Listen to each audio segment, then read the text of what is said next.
On this week's edition of The Public Interest with David Stokes, we're talking with Professor Howard Wall, economics professor at Lindenwood University.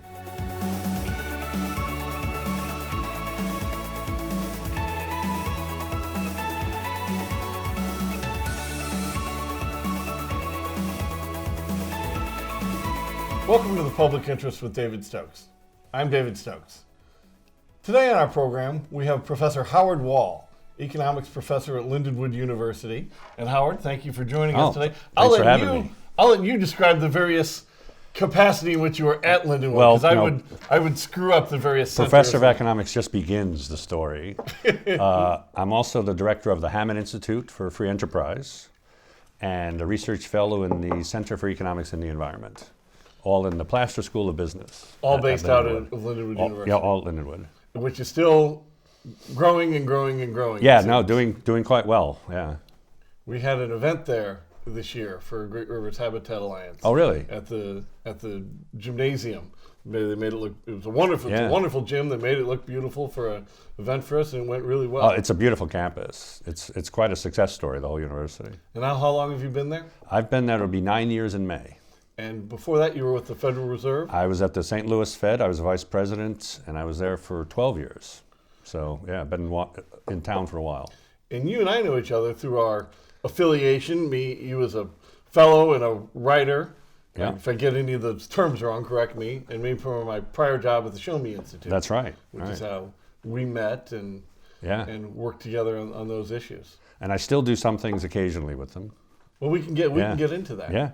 So we're sitting here in University City, and I know that you've written about a number of things, but one of the things you've written about is voting with your feet and municipal differences. These all go back to the original theories of Charles Tbone, the University of Washington professor, who I love the story of Charles Tbone because he wrote in the mid-50s a rather innocuous little paper. Yeah. It's only about an 8-page paper, what he did of this, and then he went on as a professor, and nobody paid much attention to it when it was first published. And then after he died young, unfortunately, some other people wrote papers with his ideas and sort of proved them.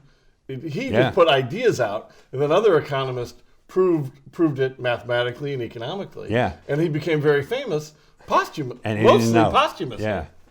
So, but you've written about that. So here we are, St. Louis County with its well-known, I think it's 80...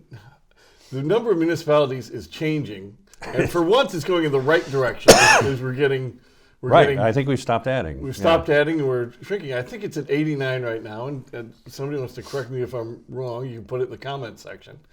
But then, along with St. Charles and Jefferson and the city of St. Louis, as somebody who's written about this is sort of a great test case for those theories right here. Yes, it is, and for me, I think we have too many cities, municipalities, but I don't see anything wrong with having a lot of them. I think the right number might be 30 or 40. It's just that there are many that are just not the right scale. But that there's, a city of 25, 30,000 is perfectly viable by itself. And, the Tbone is about you vote with your feet, and people sort themselves into cities according to what their preferences are. So you get differences across cities in terms of what it is that people like, right? The amenities that they like and what sort of services they want. So you'll get some cities that will put a lot of money into parks because, the people who want parks will congregate there. And then other cities that won't. And some will want high density, some will want low density. So it, kind of sorts people and makes people better off in the sense that they have more options of where to choose. They vote with their feet, and then the places they move to, reflect what they like most. Now it gets particularly confusing in our region because when Tbone was writing, I think he had in mind the greater Chicago area, which also has a large number of cities. Right. But some cities, the school districts and all the public bodies are affiliated with the city they're in. Yeah. Whereas here, we talk about voting with your feet and preferences, but municipalities may get most of the attention. But, there's different fire districts, different school districts. There's, these boundaries are so, you have an unincorporated area within an excellent school district next to an unincorporated area within a more average or lower quality school district. Like, it gets confusing for home buyers, but it's all then eventually captured in the value of that home. Right. So, it is confusing, and I think there are people who just kind of like getting rid of the confusion for the sake of getting rid of confusion. But the confusion is a reflection of a rich tapestry of options from what I see. Some of it is too much. Like the fire districts not overlapping with cities is a big issue, and they're independent basically. And school districts can be maybe more to do with cities, combined with 2 or 3 cities, because those are bigger than cities often. But it turns out you choose. So where I live in Baldwin, which is in I think 3 different school districts, or 2 different school districts, but you can go to maybe 3 different high schools depending on where you live in Baldwin. So even within Baldwin, there are differences where I want to go to this school, so I'm going to live in that part of Baldwin. And that's fine. I mean, we figure it out. And like I say, it's all in the house prices. And this day and age, when you're buying houses or moving, you just put in what elementary school you want, and they'll tell you what houses you can buy and live there. Right. The availability of the key information is probably making and test scores to make all these Tbone choices. Theory is more accurate than ever. Yeah, and it is. I mean, it is an absolute. It is not perfect here, but you do see some of the reflections of it. I mean, you look at the differences between, say, Kirkwood and Webster Groves, right? These are both very nice cities, different characteristics to them, and people will sort which one they like most. So you see that the cities have different characteristics, and they get to keep that. And when you want something where you're not losing that, maybe you can get that in a different, retain that in a different kind of structure. But I'm not that fussed about all the different options. It's the same people's preferences change during different courses of their life. Right. Like where you young single people, the offerings of the Central West End are fantastic. Exactly. An older retirement couple where the kids have moved out of the house, an unincorporated area with lower taxes and a more average or below average school district might be the perfect place for them. Well, so I've gone through 3 of those life stages. I missed the early fun part in Central West End, but I started out living in University City when I first got here. And then when I had kids come along and they got old enough to go to school, then we moved out to West County into the Rockwood School District. My kids are now finishing up school or out of school, so I've recently moved to St. Charles, in the city of St. Charles, where the schools aren't so as prized as Rockwood. So now I'm closer to work. I used to be far from work, so I've sorted myself through all these life phases also, and I have all the different options to do so. Now, how Tbone's theories and all this are most commonly associated with the property tax. So how is the slow but steady changeover towards the taxation focus to the sales taxes potentially affecting this? And I do realize that everybody who paid their property taxes at the end of December is probably saying, we're moving away from property taxes? I mean, I just paid the bill. And no, that's actually not much. But I mean, we also know that, there are new taxes right now over the past 2 decades or so have definitely moved towards more in the new sales taxes as opposed to property. So what type of effect do you think that might have? And maybe it's not known, but just putting it out there. Well, so sales taxes are interesting because, with a property tax, you're taxed on where you live, and you can identify exactly who's paying the tax. With sales taxes, and we see this with St. Louis with the tax compact and everything, that you go shopping somewhere else and you pay the sales tax there. So a resident of Kirkwood might go down to Chesterfield Valley and buy stuff there and then pay sales taxes. And Chesterfield says, well, that's us. We were the ones who developed this or allowed this business, so we want to keep it, but it's distributed because the view is that, the residents of these other cities are paying it, so their own city should be getting some. So it's carved up in different ways, and it's very, very difficult to change is the problem. The system might be okay, but it's a mess because you can't change it. And they've been trying for years to even reform that. So that's one problem here. And the other is that in Missouri, they don't tax on a broad enough base, right? So sales taxes are a fairly efficient way to raise money, but it's supposed to be a very broad base. You apply it to everything. But then they say, well, they try to use exemptions to the sales tax as a social welfare program. So it's, food is exempt, children's clothing is exempt, this is exempt, that's exempt, or sometimes it's special favor industries are exempt. And Right. and suddenly you're only taxing, half of the sales. Now the rates have to go up, and it's the rates that are the bad part, not the existence of the taxes really. A low rate over a broad variety of products is not very distortive, but once you get up over 10%, like you get in many places here, that's a huge sales tax. And again, it's, with all the special districts here, that's an incredible mess. It's absolutely a mess. Yeah. And we talk about all the exemptions, but there's actually also in a few places, not just the special taxing districts, which will wallop you and you don't even know it and couldn't find out if you tried practically. But then, we always talk about wanting to preserve our mom and pop businesses, but in the city of St. Louis and perhaps in Kansas City, if you sit down at a restaurant, they add a whole 2% more to your sales tax. So they're almost encouraging you to order to go Yeah. as opposed to sit down, because you're going to pay 2 to 2.5 more just to sit down and order there. Well, and as a customer, you don't know the price you're going to be paying until after the fact, because you don't know what variety of sales taxes this particular store is going to be charging, because it'll be in a slightly different area than the one just down the street. So it's like a mystery of your prices as a consumer, and it's a huge burden on firms, and it has distortions, like you say, where it's that shouldn't be where the decision is, that you base on your sales tax whether to sit down or not sit down. It should be other things. It shouldn't be so distortive.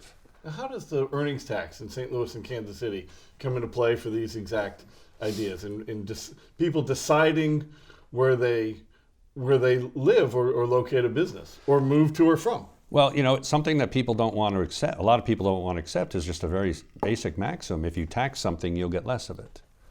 Right? So if you tax something that can move, you're going to get a lot less of it. So most cities in the United States tax property.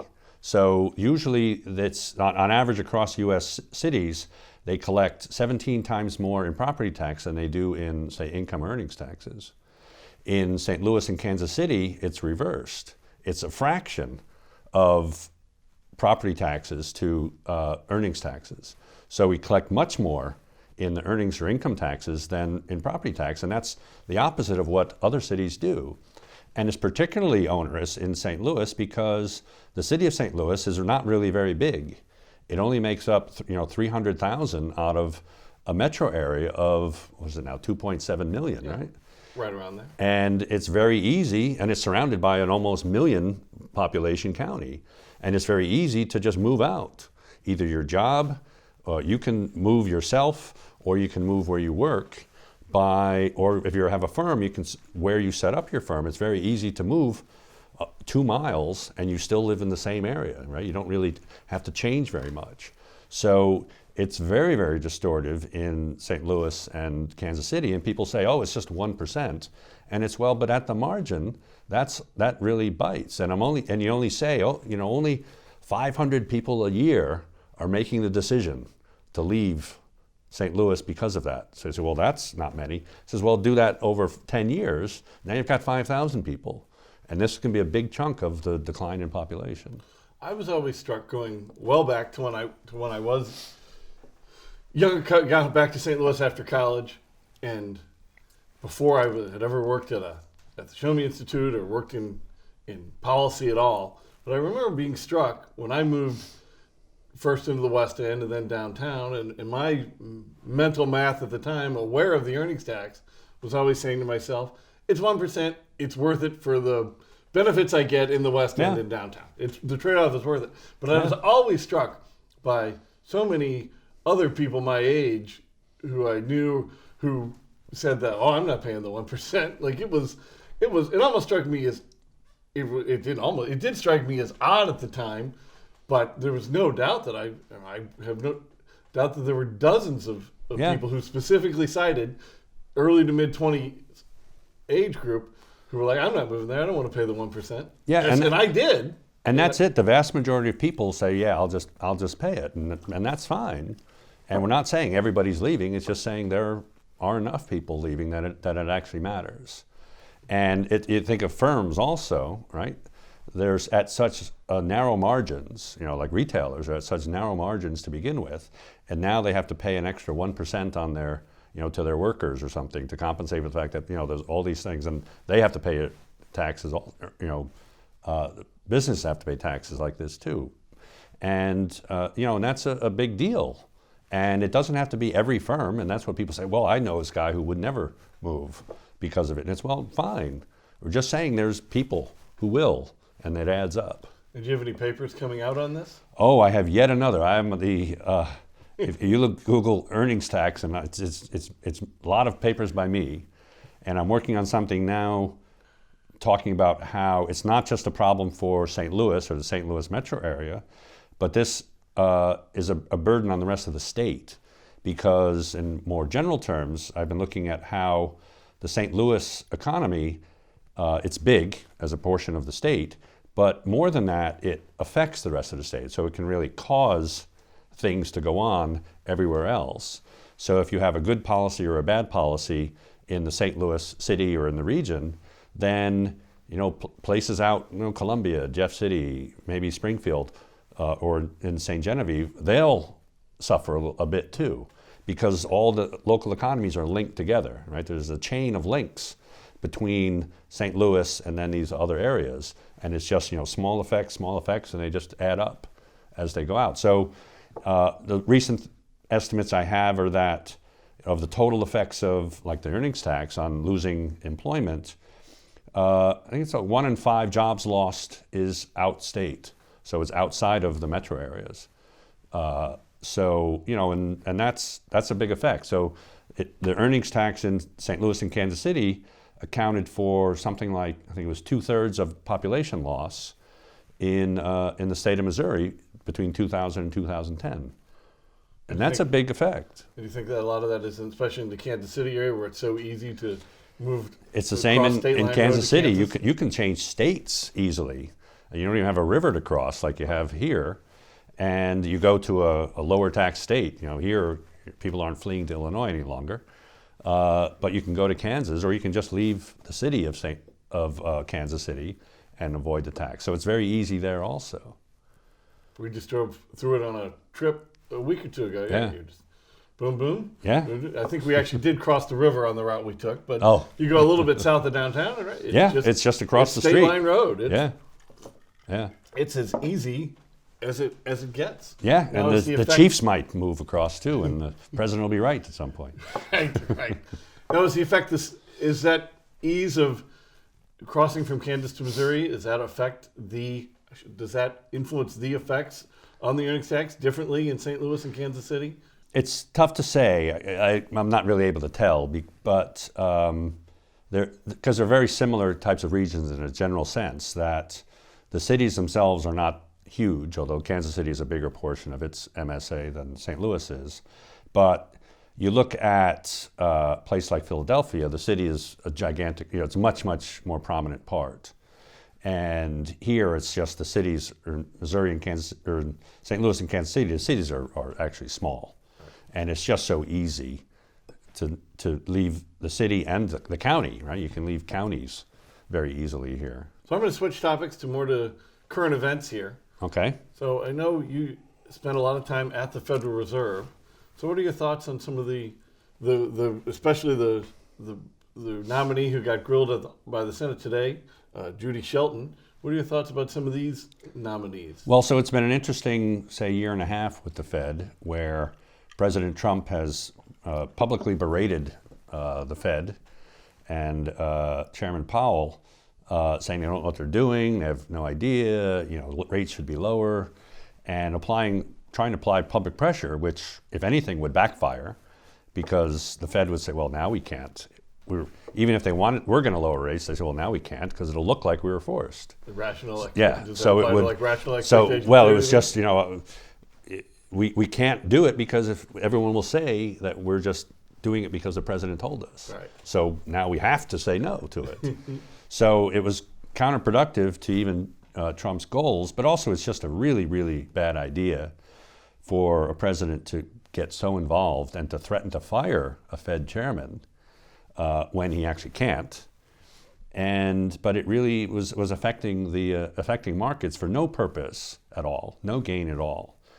And the nominees that were put up over a year ago, now again, Stephen Moore and was Herman Cain nominated? Herman Cain, yes, sorry. He's a successful businessman, so great. Stephen Moore has been on the Wall Street Journal editorial board, writes columns, but he is in no way qualified to be a Fed governor. And he's obviously become political, which is fine, but you cannot have political people as voting members of the Federal Reserve. Why is that so important? I don't disagree with you at all. Yeah. Explain to viewers why you think that's so important. Well, because there's a business cycle and there's a political cycle. And the political cycle is, elections come and go at a regular rate. People go for elections. And if politicians have the power to set interest rates, they will set interest rates to favor their electoral chances, right? And their electoral chances might not be the most important thing for the U.S. economy. It might be the state of the economy, right? Might be inflation, might be unemployment rate. So the Fed, being independent of the politics, can evaluate the economic conditions and ignore the political cycle, and they don't use it so that they can get reelected because they're not going to be reelected. So the independence of the central bank has been shown to be very important. And without it, the confidence in the Fed would really deteriorate a lot. I mean, I can't imagine if Trump personally had the levers of the Fed, never mind Congress. I mean, they would be terrible at it. Have there been mistakes by the Fed made, and maybe in its early days where it was too political? I mean, has this happened, or have we, in the slightly over the century since the Fed was created, or has it largely been managed properly? Well, so first of all, the Fed has political nature. Yeah, the Fed has made mistakes, but usually it's honest mistakes, right? Because it's not easy to do monetary policy. But certainly in the 70s, the Fed chairman, Arthur Burns, was under a lot of pressure by Nixon to cut rates to help Nixon get reelected. And I think pretty much everyone concludes that rates were cut inappropriately for the 72 election. And it was a bad idea. There were bad consequences from that. And the 70s was a mess in terms of monetary policy. There was, inflation, it took off. And there were a lot of challenges to the Fed, and they really needed to have a steady hand, and then they did not. Now, since then, I don't think that the Fed has made any decisions based on politics, but presidents have really behaved themselves, that they've accepted that. And they've accepted that even when they choose who's going to be a Fed governor, it's a very important decision, and the markets react like mad if you even float a name that looks like someone who won't be very good. So a lot of names, just like a name is leaked, and then they just see how the market reacts, and they say, okay, not that guy. And then they'll leak the name and then see and so on, and then they say, okay, we don't want to. So it's a lot of ways you're deciding on who to appoint based on who will be a steady hand. So mostly it's been fine, and Fed chairmen have been free to act independent of what the president wants. But the presidents have behaved themselves very much. Is there any truth to talk about political decisions of the Fed? Is there any truth to the, I think, fairly frequently told story, rumor, whatever, that Missouri has two Federal Reserve districts based here because of politics? Do we think that's true, that was the carrot to lure the Speaker of the House back in approximately 1910, give or take a year or so? I think that's absolutely true. Who was from Missouri at the time. Because when they were located, they had to decide how many Federal Reserve regional banks were going to be and where they were going to be. And, and it's not only two in Missouri, but there's one just up the road in Chicago, which at the time was probably not outrageous that St. Louis and Chicago had them. But, there had to be one for the whole West, and Kansas City was it. It could have been somewhere else, but Kansas City got it. So, yeah, the only state with two Feds. That's something. And the only state, as was pointed out on Twitter, the only state that holds any of the Big Four sport national championships right now. That's the key right. word being state. 'Cause That's right. there's a province holds one, and the District of Columbia holds one. Okay. But for a state, so we're it. Oh, We've got- okay. we've The got only two. state with a Big professional Four national title. champion, Good. and we got two. So going the number 2 coincides nicely with the number of Federal Reserve topics. Well, and I like the look of our XFL team too, so we'll add that. We'll add that maybe. So do you think, well beyond my knowledge here, but do you think interest rates should be higher than they are right now? Do you think money is too cheap? Do you think we should all be paying just a little bit more to borrow money for a house or a car or splurge on your credit card? So I'm definitely not in the mainstream in terms of monetary policy, which I was a regional economist, so I wasn't really asked that much when I was there. But you look at conditions now; they've kept rates very low for a long time, and we're still achieving gains in the labor market, in particular, that we didn't think were possible anymore. Lower unemployment rate, but more than that, the participation rate, more people working than before or wanting to work. So it's the percentage of people in the labor market is getting back to where it was before, where we didn't think it was possible anymore. So I think there might be something to it, but they're really riding the faith in the Fed, because inflation a lot of it is about expectations. And if people trust the Fed to hold inflation down, then you don't expect inflation, so it doesn't happen. Right. Others is, if you start printing money, you can print money if you have this excessive faith. But if you don't have faith and you start printing money, then you're in deep trouble. But I was in favor of raising rates back in July of 2009. So, so they didn't listen to me then. They would listen to me now. You're talking about raising it. My son and inflation and all. My son Nate likes to refer to himself now as a billionaire. No. And he really is a billionaire in one respect, in that my wife's parents got back from a trip to Africa. They went to Zimbabwe. Oh. And in Zimbabwe, they bought a $25 billion note for $1 in American money. So they came back. So my son Nate actually has, this note is worth 25 billion Zimbabwean dollars. So he's a billionaire in Zimbabwe, which I guess everybody is in some respect. I would have been. I have a $1 trillion note from Yugoslavia from the early '90s too. It's really something else. And when I was in South America teaching a while back, and they gave me, it was in Uruguay, and I got currency. They said, you need some cash, and they said, when you look at the note, just put your fingers over the last 3 zeros, because we haven't changed all the notes yet. But if it says 1,000 pesos, it's really 1. So just ignore the last 3 zeros. And I said, really? He says, well, this isn't the first time we've done it, but Argentina has dropped 9 zeros. We've only dropped 6. So they're very proud. Well, that's so funny. Well, Howard, thank you so much for joining us. Oh, well, thanks a lot for having me. Thank you for watching The Public Interest with David Stokes and Howard. Oh, great to see you here great today. to see you.